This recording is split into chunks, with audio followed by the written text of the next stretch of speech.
It's a minute. What is her Instagram?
Good morning, everybody. Good morning, Cotton Cuts on Facebook. Good morning on YouTube, and good morning on Instagram. It is Tuesday morning. It is a super special show today. We are coming to you at a non-standard day because we have a special guest joining me here shortly.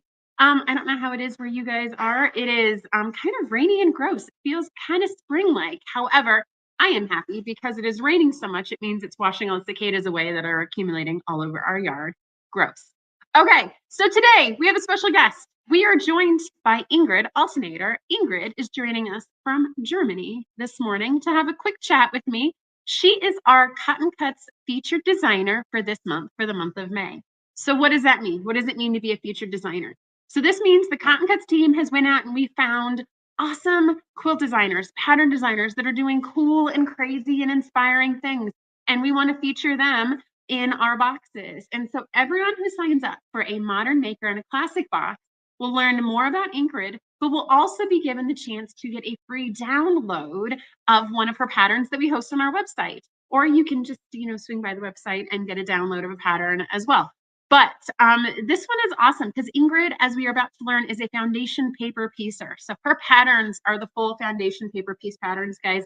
These are a ton of fun. I'm seeing people check in with us. Good morning, everybody. Good morning from Ohio. Good morning, So Terry. Thank you guys so much for joining us.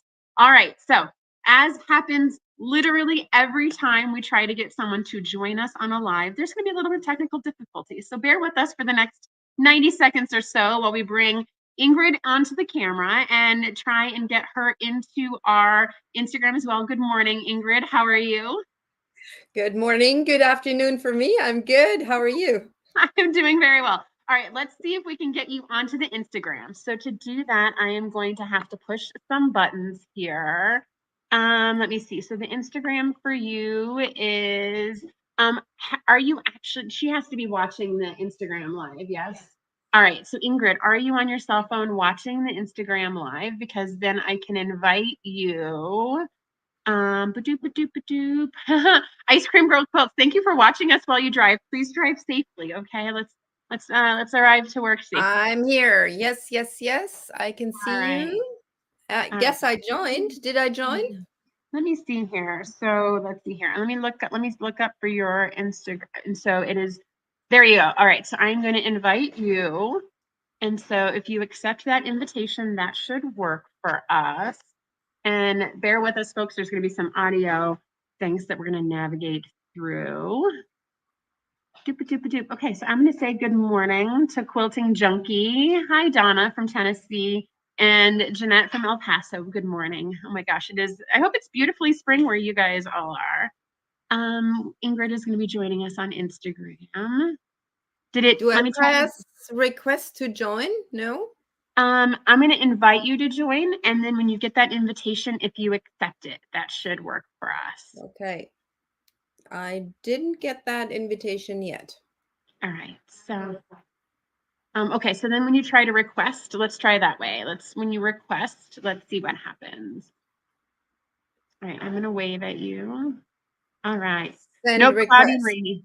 All right. All right. Here we go. Okay. Let's see here. We're going to view. Thank you guys for bearing with us. Technology is always fun. All right. So, hi, Miss Johnston. Let's see here. I think it's working. All It's right. So it's connecting. not. All right. Okay. So there's the audio that we hear about. So you turned on video.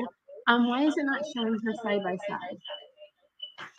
All right. Technical difficulties, people. All right. Yes. Cloudy and rainy. It's cloudy and rainy here today too. I do look forward to having soccer practice one of these days. All right.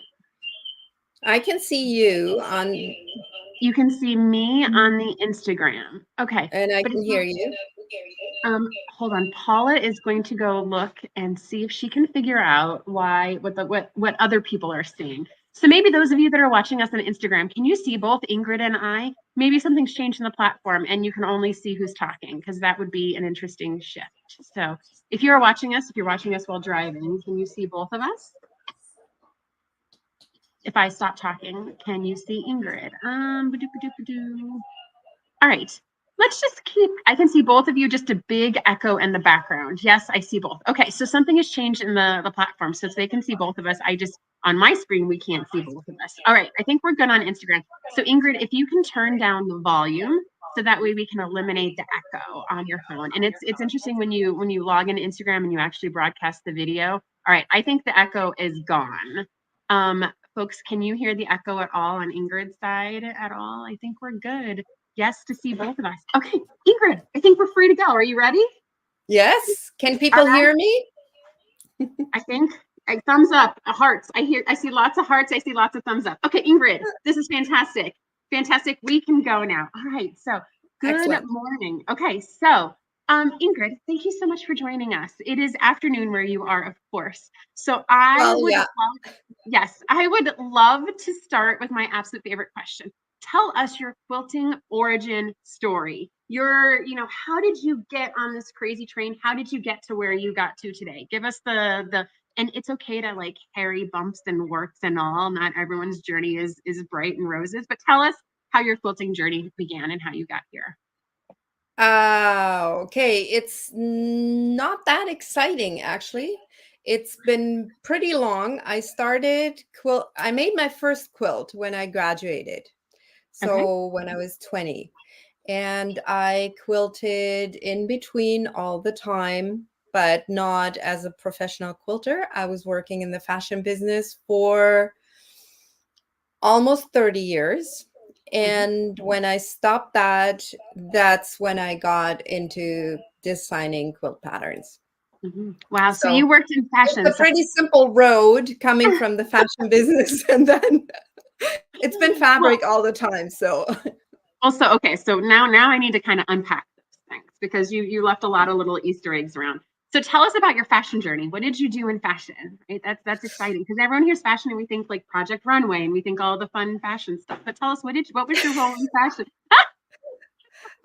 almost. Okay. No, I was working as a fashion buyer actually Okay. for almost 20 years in a big company here in Germany. And then I moved to Canada. They had a sister company. For those who know, that is Mariposa. Okay. Their headquarter was in Vancouver. Mhm. And I used to work for them. And then I came back to Germany.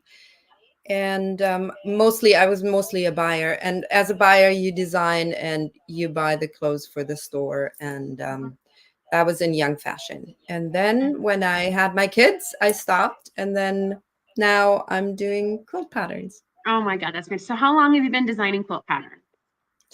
for the last 5 years. Okay. Is Five behind and a little bit. Okay, so tell us about your first quilt pattern you designed, right? You've been designing fashion, you've been doing clothing, you've been working with alternate substrates, and now you're like, I want to design my first quilt pattern. So talk to us about that process. It actually started around Christmas when I wanted to make a quilt for my husband. Mhm, He just got a new boat, so I wanted to make a quilt with boats. mhm. And I could not find a pattern that I liked. So I decided I have to do my own. And that was actually my first little boat. It's called Little Happy Boat. That was my first boat. And since it was so cute, I put it on Etsy, and that's how it all started.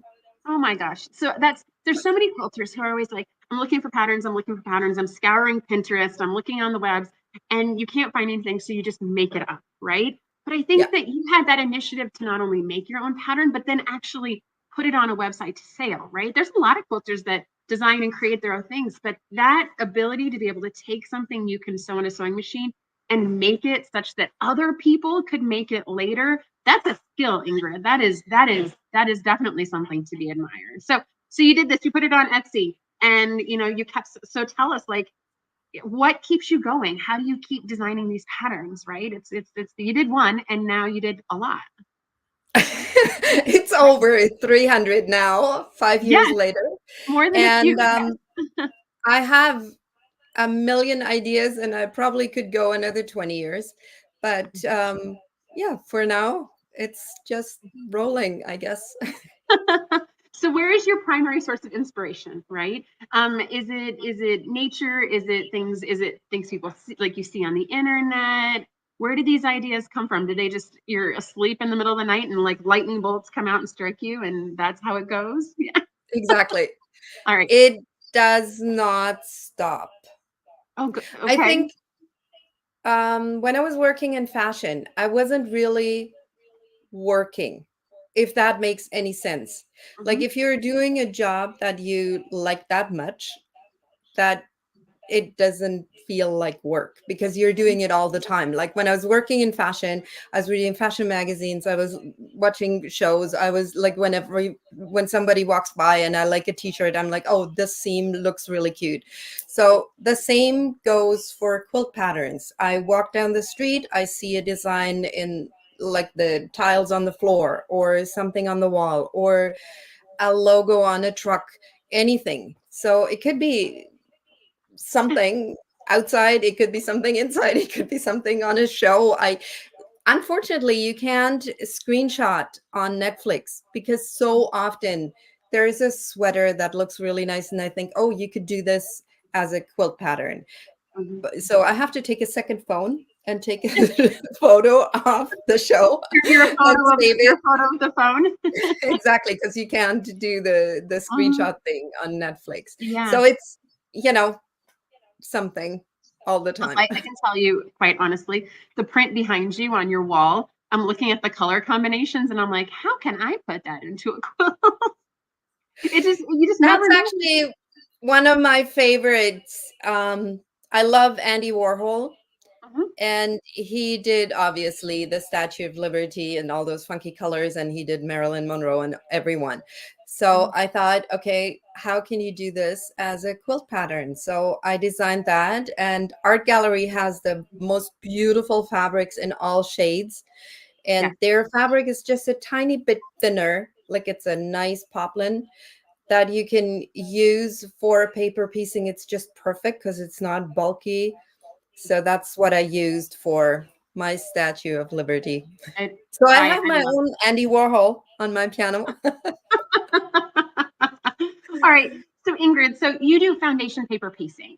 So this is a skill that not everyone knows. So what would you tell someone who's never foundation paper pieced before? Like how can you get them, like, be the bug that bites them and makes them want to learn more about it and keep going?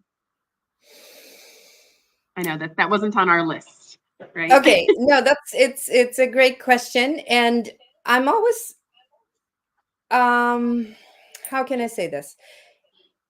People are usually scared if they hear foundation paper piecing and they're like, oh, it's all backwards and it's all weird and I can't get it right and the fabric isn't enough and I want to save fabric. And um, what I can say is, or the easiest way to look at it is if you have a regular sewing pattern, you would put it on top of the fabric and you would put the sewing pattern on the right side of the fabric and cut out the fabric.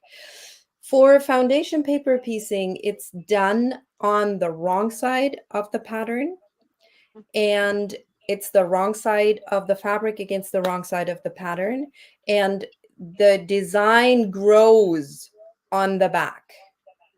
But once you got how to flip the fabric, it's super easy and it's actually super quick. And I love it because the thing that I dislike the most about quilting is before you can start sewing, you have to cut and cut and cut all your fabrics, right? So Yeah. usually it takes about the same amount of time cutting your fabrics as it takes to sew your pattern. With foundation paper piecing, you can start sewing right away. Mhm. And I agree. Yes. right from the first thing, like the first little segment, you can start sewing. And what I like also is you do one block and it's maybe whatever, a little tree or an elephant or whatever, and it just is so much nicer than just squares and triangles, which can be nice too, of course, and it's very classic and everything, but you can do with a little amount of work, you can get something very, you know, Intricate. Yes. Yes. Yeah. No, I agree completely. And I think so. I love foundation paper piecing. And one of the things that I struggled with at the beginning was that inverting your brain, right? You need to look at the pattern from the back.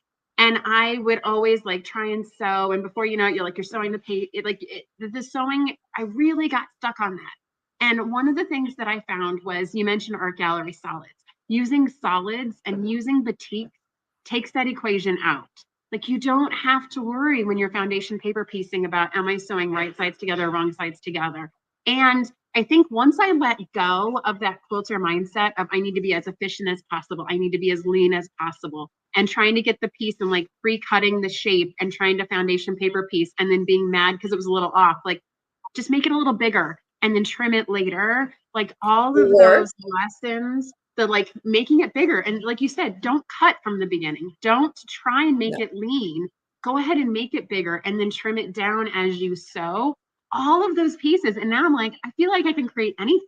Like I'm not worried about complex shapes. Like I look at the picture behind you and I'm like, I know I can foundation paper piece that because I've got these fundamentals in place.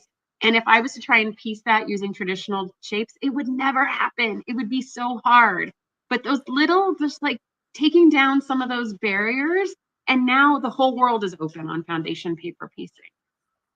So Totally Ingrid, agree, couldn't we've agree had a more. question. Do you do any paper piecing where you don't sew through the paper? So in this case, this is the Yes. not foundation paper piecing. Can you describe what that is and help everyone know what that means?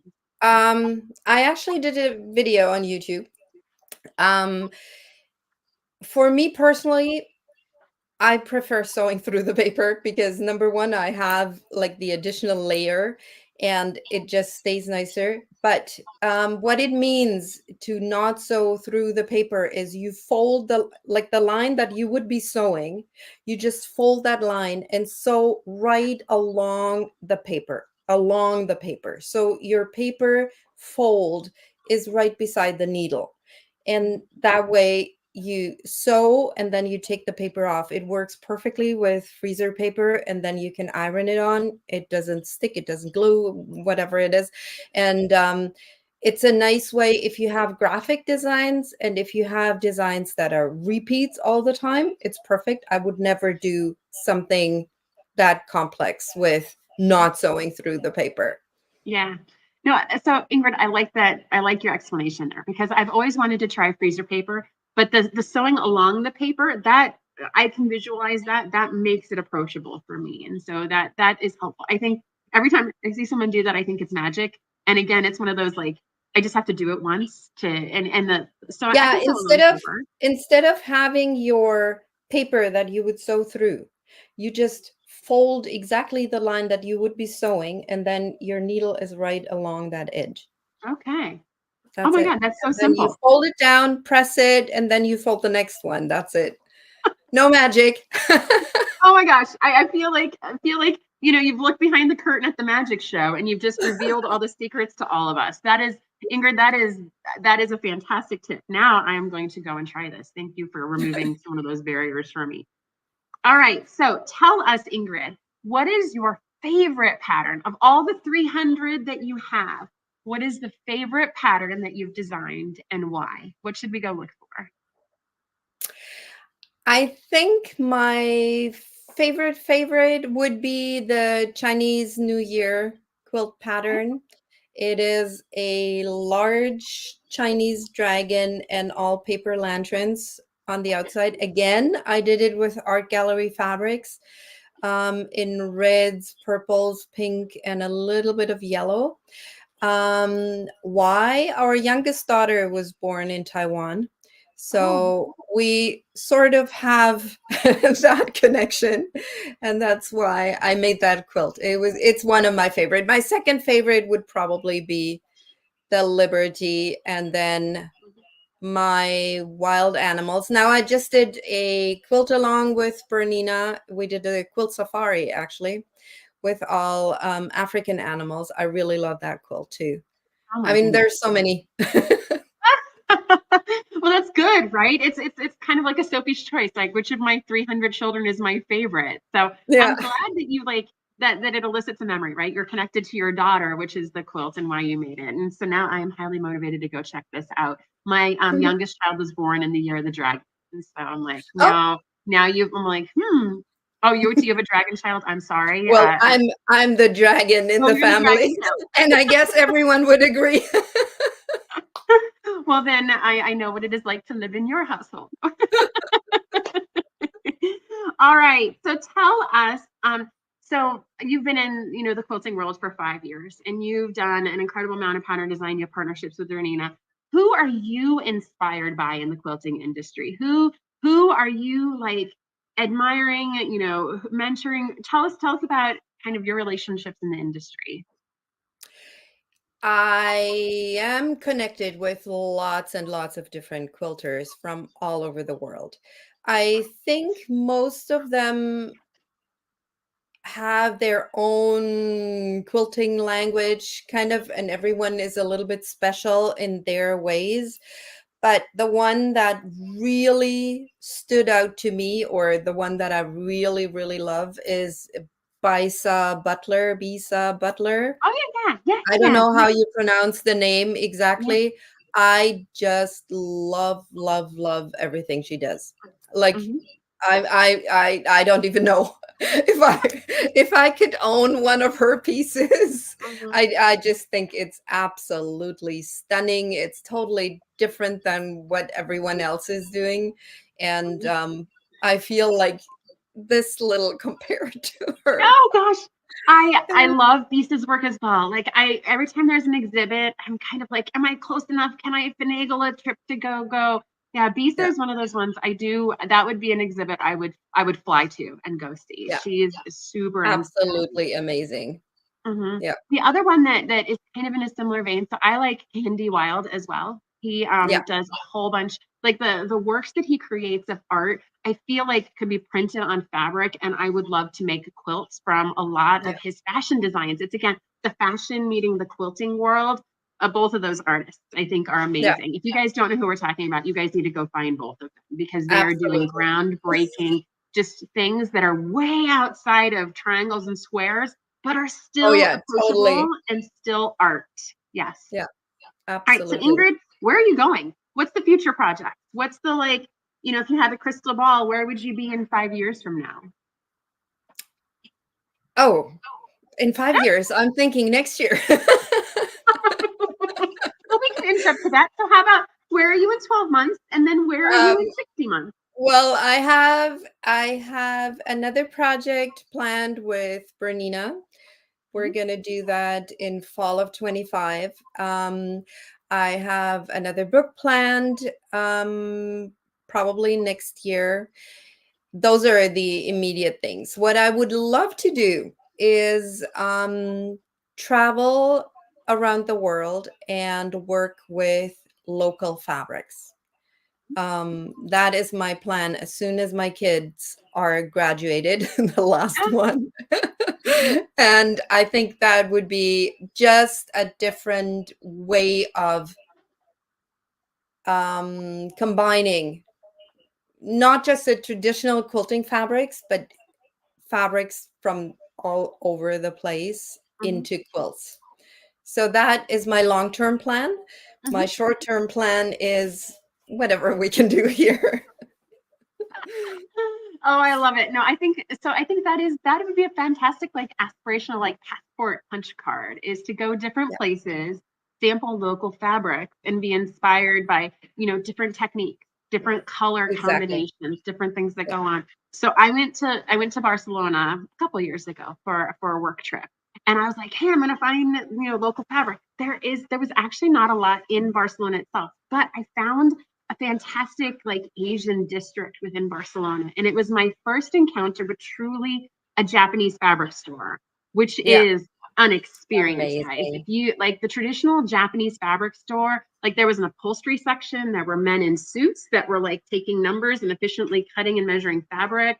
And one of my favorite purchases was I purchased fabric to make a bag, and I called it my Barcelona Japanese fabric bag for a while. It was just, you just never know what you're Yeah, going to find when you walk into a fabric shop in a different country that is just way outside what we get here in the States with our local quilt shops. And, fabric is absolutely. all from kind of the same manufacturers, the international flair. I think, Ingrid, that would be fantastic to see what you were inspired by the local fabrics and what patterns you were able to create from them. That's awesome. Some of those fabrics are really not easy to sew with, Oh, especially yeah. silks or woven silks. And but I still would love to figure it out, like maybe do Yeah. open seams or like something different.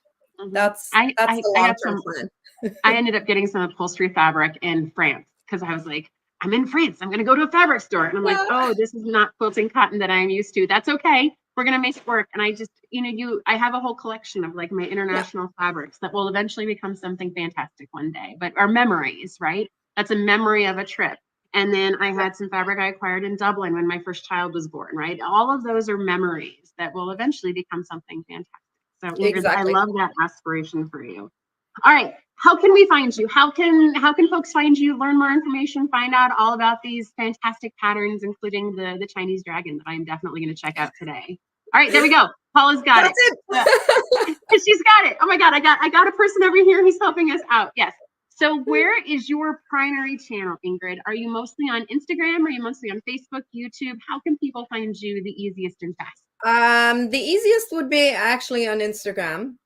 Okay. I'm on all of the others as well, but mostly on Instagram. It's easiest. And if people have questions, it's always easiest to send me an email because private message through Facebook, through Pinterest, through whatever, I know it's there's just too way many. too much. So easiest would be send me an email either at mail@joejunandmay or ingrid@joejunandmay.com. And I'll answer your questions. And I'm on Etsy. It's on the website. I have a blog on the website. And most of my stuff you can see on Instagram Yeah, for okay, sure. fantastic. Instagram, Joe, June, and May, guys. And because of all this technology and all these different ways which you can contact Ingrid, she's in Europe, guys, but she like 24/7, right? Like you guys can email her when you go to bed and have an answer when you wake up in the morning because of the beauty of the Yeah. internet and all the I might sleep technology. a little at night, but I know. So we won't bother you on the weekends, right? Type of thing. no, But that's okay. That's okay. Don't worry about it. so you're talking like a true empty nester. You're like, yeah, weekends are fine. Like you're about to get done. Like, yeah, weekends are great. No big deal. Yeah. No, I'm used to it. Like if I have to be honest, if I buy something somewhere or if I have a question, I would love the service, right? So we're in a service oriented industry, so I try to answer whenever and not Monday 9 to 5 and Yeah, but it's at the good and night the a bad. couple of hours of sleep. Yes. Well, Ingrid, thank you so much for being our featured designer, and thank you so much. Thanks I for love having me. foundation paper piecing. So, guys, if you want to learn more about Ingrid, go find her on Instagram, send her emails. She'll answer tons of questions. She is our featured designer for the month of May. So, if you've ordered a modern maker or a classic box, you are going to get one of these fantastic free patterns in your box, and you can give it a whirl. Look at that butterfly, guys! Like, oh my gosh! Like, run and go get it. And you can get one of these patterns for free in your modern maker or your classic box. And you can also learn more about Ingrid and her fashion background and how it intersected to become a quilt designer. 300 patterns in 5 years, Ingrid, is an amazing pace. I cannot wait to continue seeing what happens in the next 12 months and 60 months. We'll see. You got it. Thank Thank you you so much, so much. Ingrid. Have a great rest of your day. Thanks so much for joining us. Bye, everyone. Perfect. We'll see you Thanks on for having Thursday at me. 9:30 a.m. for our regular time. Bye now. Bye.